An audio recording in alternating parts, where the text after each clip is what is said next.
Welcome to Merely Surviving to Successful Thriving. Yes. Hello, everyone. Happy holidays. It's December.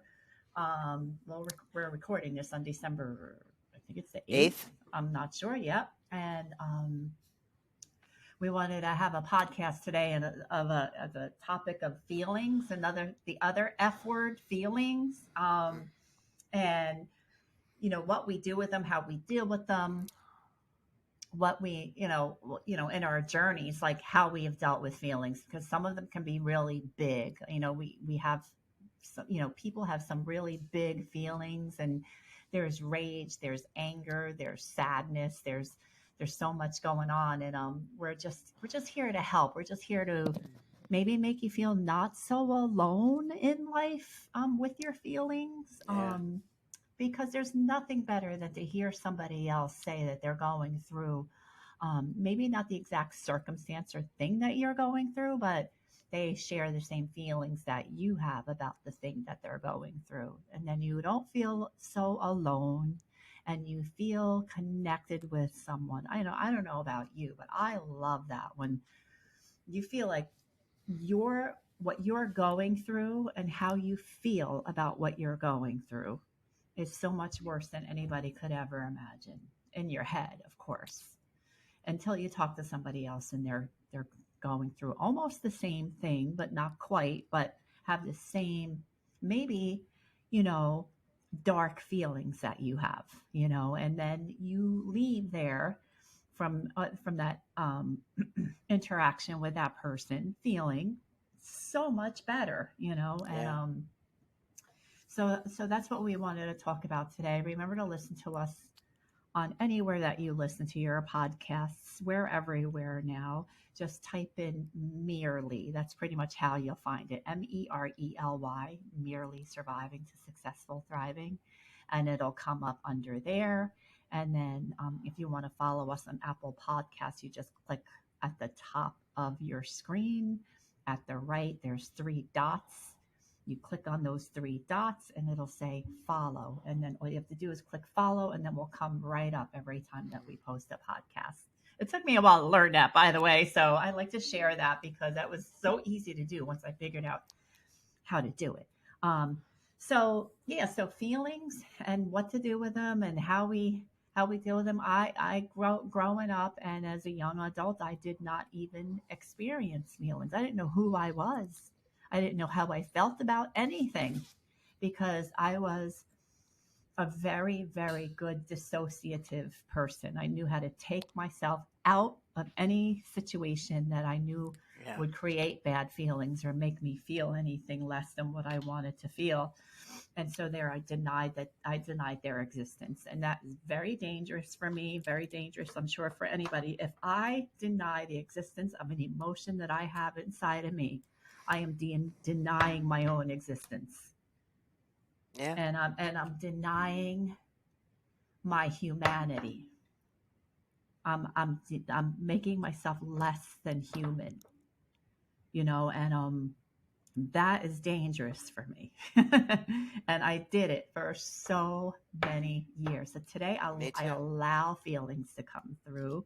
Yeah. I allow them to be what they are, not as I would have them, and try and navigate through them with some um, healthy habits that I've learned throughout the years, like talking to you, Jen, talking to our mutual friends, and exercise is a big thing for me. Like exercise stabilizes my brain more than it does anything else. Yeah, I'm getting a couple of guns here. Yeah, I'm starting to get a little fit. Yeah, I feel good. Yeah, I'm not overweight like I used to be. I'm eating healthy. That's not it. What I'm doing it for is my head.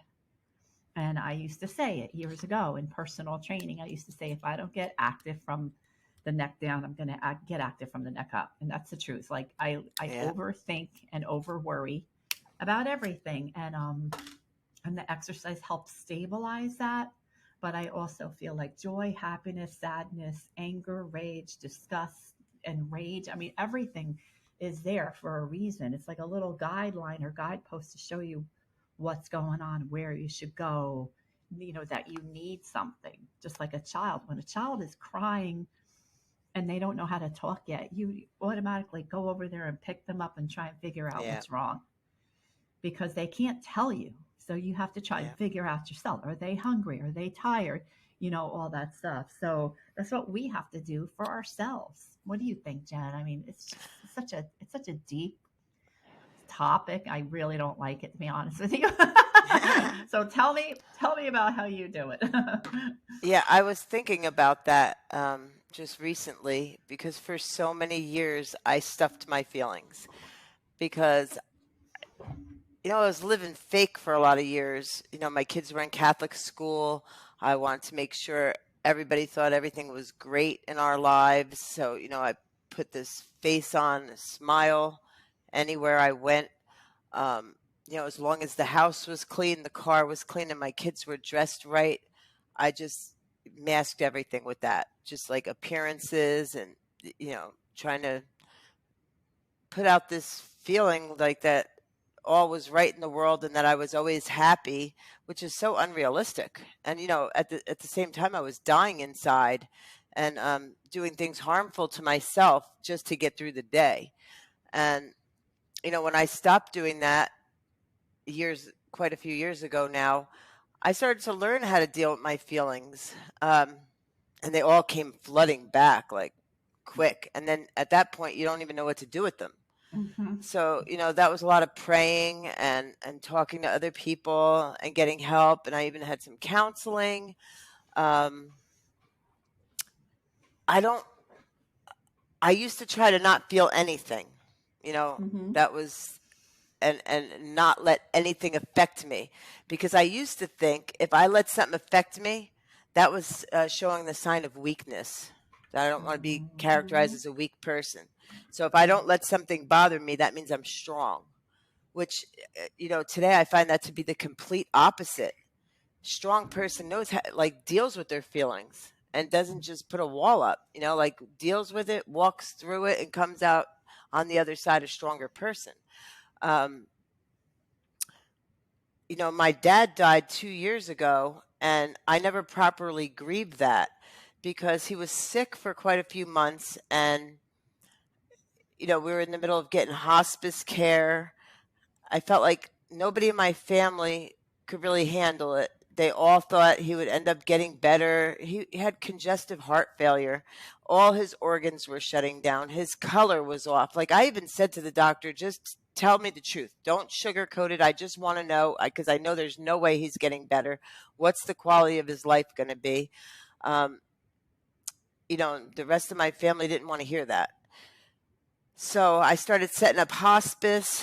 The night before my father died, he called me on the phone. I actually got to see him that day, and he told me how proud he was of me, which was like amazing. And I remember I cried a couple times, like on my way home from visiting him, because it was just, it was so sad. It wasn't the man that I remembered strong growing up. Um, he was weak and suffering. He fell out of bed when I went one day and he was bleeding. Like, it was terrible. And, so that drew up a lot of emotions, and I cried on the way home. But then when finally he passed away, I really didn't. Um, well, for one, I have strong faith, and I knew he went to a better place, and I knew he was no longer suffering. So that, towards the end, I was actually praying for him to die, but I still never grieved properly because I was trying to be strong for my kids, for my mom, and for everybody else. And now, like, going through all the things that I've just been going through, Hmm. I've gone through a lot of stuff in the last 2 years, a lot, like crazy. I call one of my friends and I'm like, "Are you sitting down? Because you're not going to believe what happened." And it seems like that kind of conversation with me happens at least twice a month. Sometimes, like, crazy things that happen, and I deal with it and I get through it. But my dad would be somebody that I would talk to. So I've been trying to grieve him properly now. And I miss him a lot. And a lot of the other things that I went through, I grew a lot in the last couple of years, I have to say. And I pray at night. I pray for God not to take my pain away ever, because I never not want to feel now what I need to feel because I know how dangerous that is for me. I don't like to even go to bed with these kind of thoughts in my head, or like when I lay down and it's like a hamster wheel going on in there. I pray for that to go away because I need to just feel and walk through.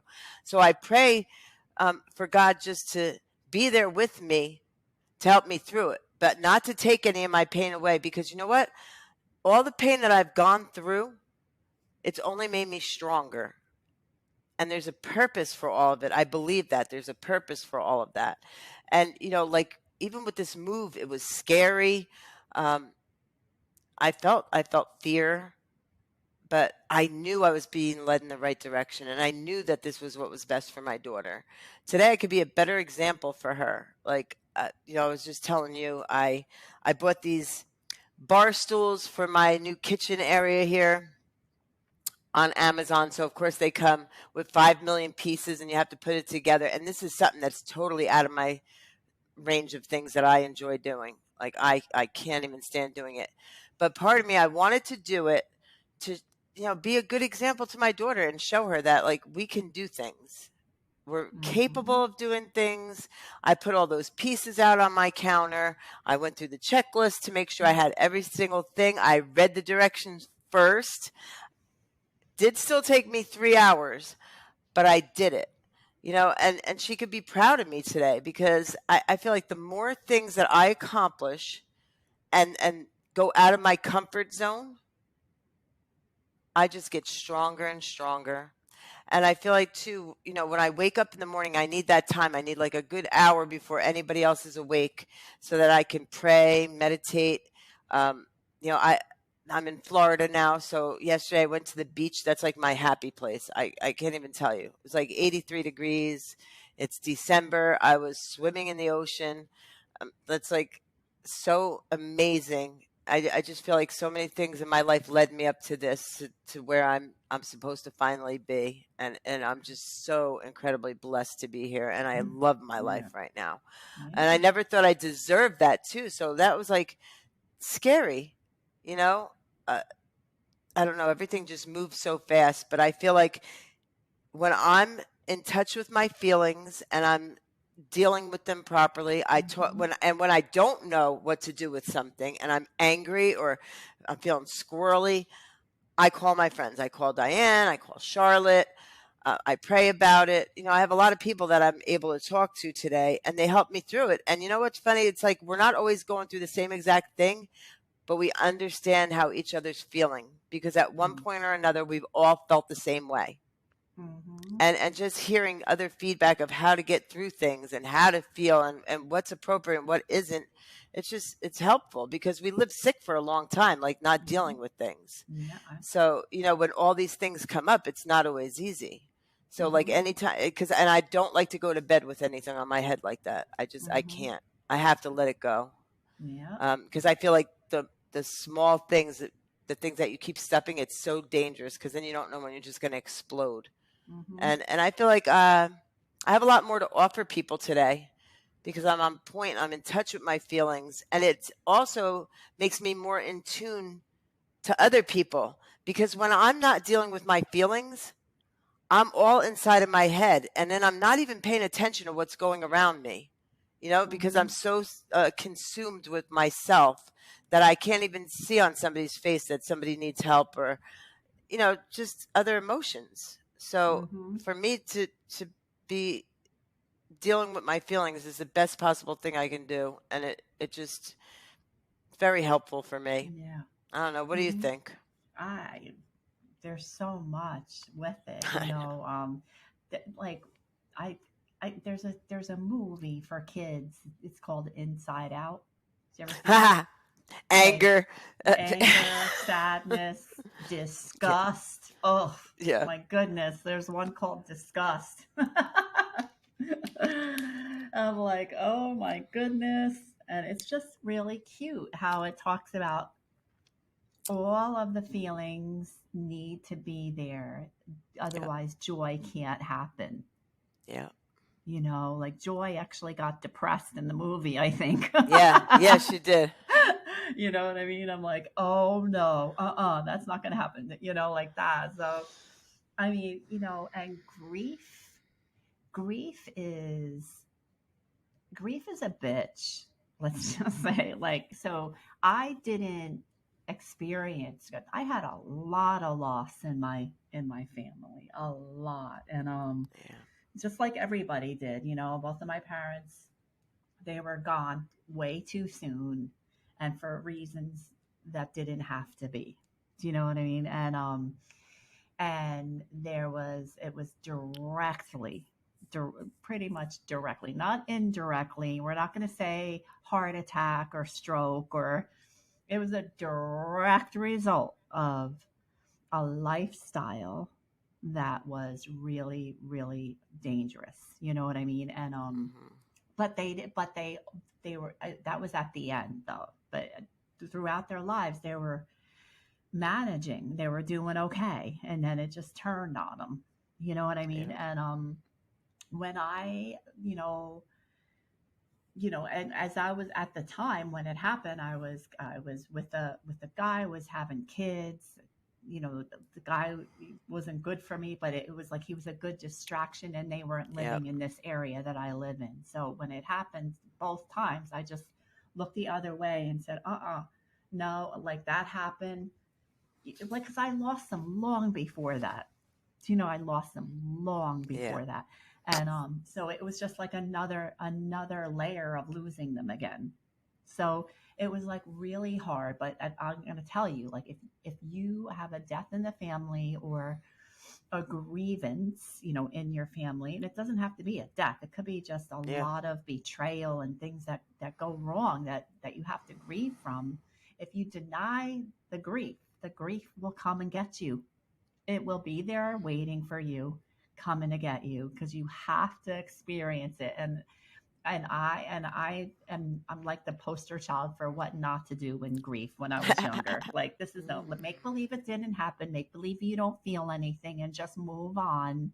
And that was in the past, and now it's time to move on. Let's just move on. This is now, blah blah blah. I tried that, it doesn't work, and Yeah. so it took about 3 months for me to lose it when my mother died. She was the second. My father died first, and my mother died a year later, and they were separated, divorced. There was just chaos going on, and 3 months after she died, that's when I lost it. I was laying in bed with my ex at the time, and I was sobbing so hard I couldn't even breathe, because I didn't grieve it. I didn't even address it when it happened. I was Yep. like, no, this isn't going to happen. I was down for the count for a few days. I couldn't even get out of bed. I was in pain. I was scared for myself. I was having a baby myself too. And, like, she must have been through hell. Like, all this stuff was just like, it was just coming at me. And then it was really hard. So when I was able to grieve their losses, and I mean, really sit down and get with the inner part, the very deep recesses of my soul, and really look Yeah. and grieve that, and just know, like, they suffered so much in the end. And then my sister too, like, my sister passed away just a year and a half ago. And when she wound up in the hospital, for some reason, when she wound up in a coma in the hospital, I thought that I could go and share my pain with her caregiver. You know what I mean? And I thought I could go over to family and sit and cry with them, and we could be together. That was not the case. No. That was not the case. I was told that there's no reason to be sad. There's absolutely no reason to be sad. She's going to get better. and and then so there was a journey, a 5.5 month journey of her being in this state where she couldn't talk, walk, or do anything for herself, and on a breathing tube most of the time. She was made it out of the breathing tube a little, but and I know my sister. I know my sister. I grew up with her. I know my sister. I know she did not No. want to live like that. Whatever caused her to get into it, I don't know, but I know that she did not want to live like that. And she did wind up passing and going home to God, you know what I mean? And all suffering was relieved and all that. And there was times at the end, I was like, I know God probably needs to take her because she does. I used to whisper in her, if you don't want to live like this, you have to ask with your heart. I know you can't Yeah. talk, you have to ask with your heart, you know?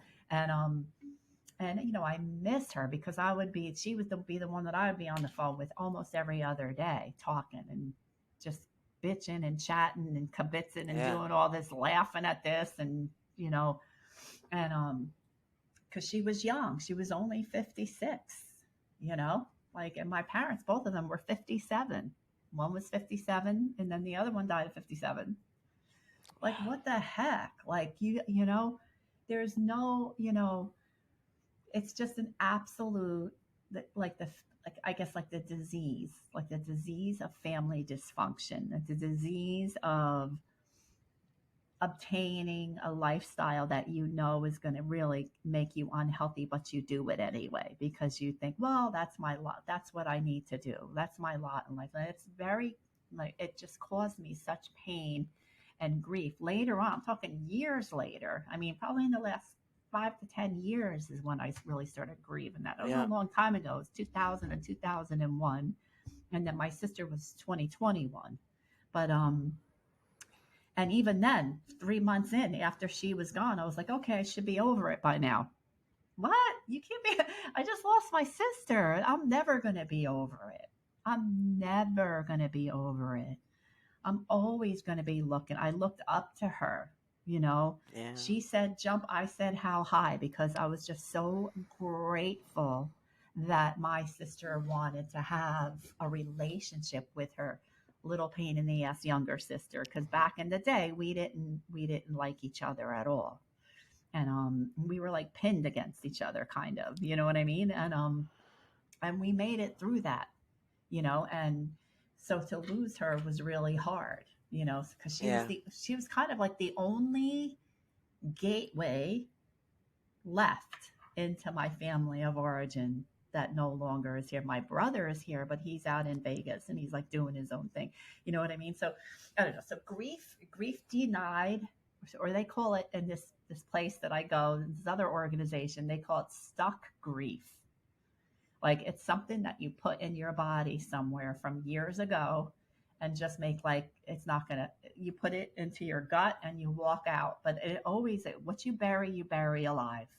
It's Yep. buried alive and it's gonna come out, and so it always comes out, and it may not come out the way you want it to because you're denying it. So it's going to come out sideways. It's going to come out in anger or rage at somebody when really you just didn't grieve something that you Yep. didn't sit and cry and fall apart about the sadness that you feel about the loss of your loved one, or the sadness that you feel about the way somebody really betrayed you or tried to hurt you. Like, that happens. Grief happens from that, like betrayal, Yeah. and that's a big thing. And if I deny that I feel a certain way about that, I'm in trouble because then it's going to come out in other ways. That's all. Like, Yeah. that's just what, like, my thing on feelings is feelings are feelings. Feelings have to be felt.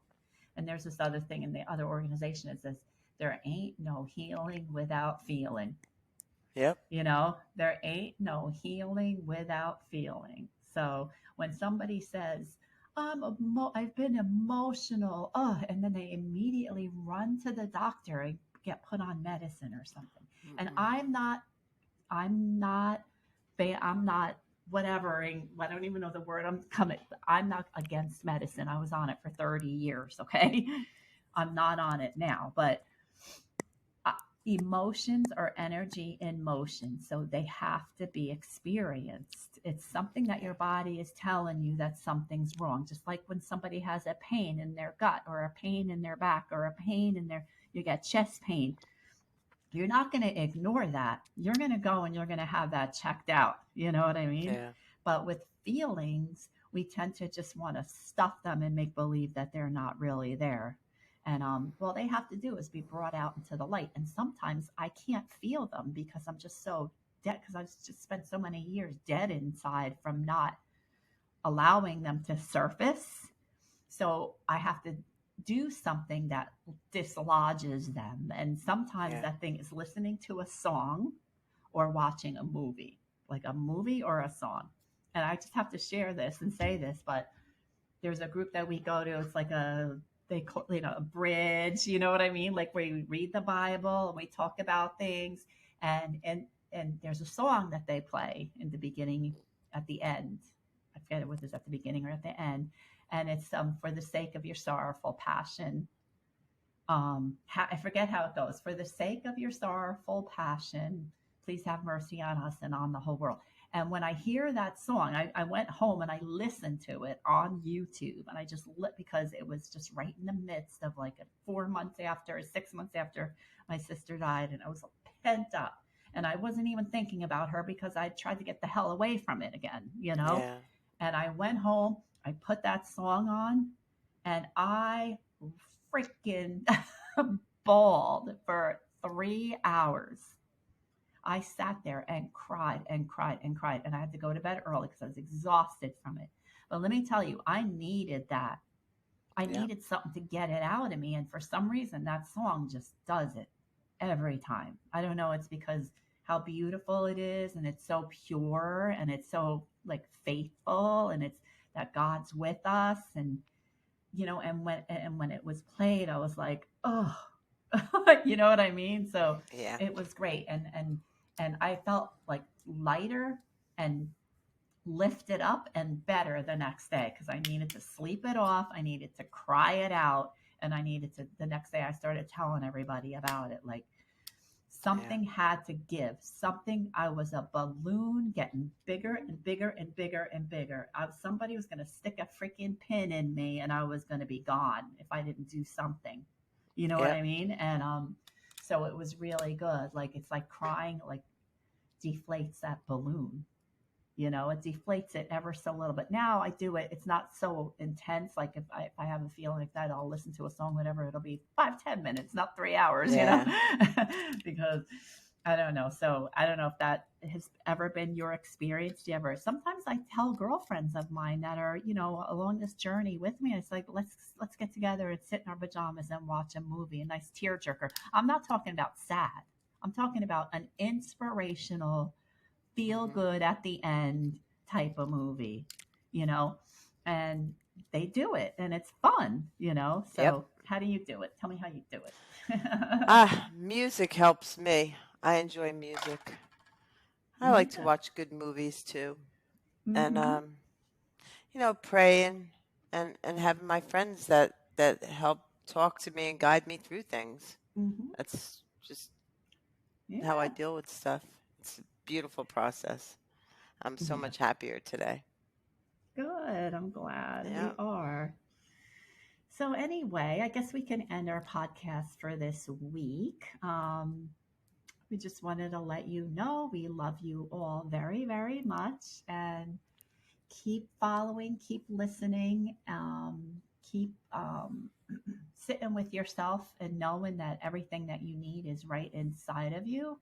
Yeah. And if you ever need a shoulder to lean on, we're here.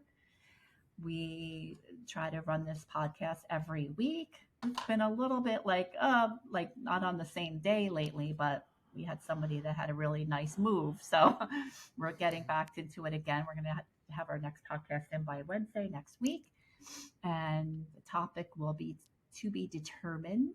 But we love Yeah. you all. Have a wonderful holiday season, and we will see you next week. Definitely. And reach out to us if you have a topic that you'd like us to cover. We'd love Yes, to hear your feedback. definitely. Yes, absolutely. All right. Please do. Okay.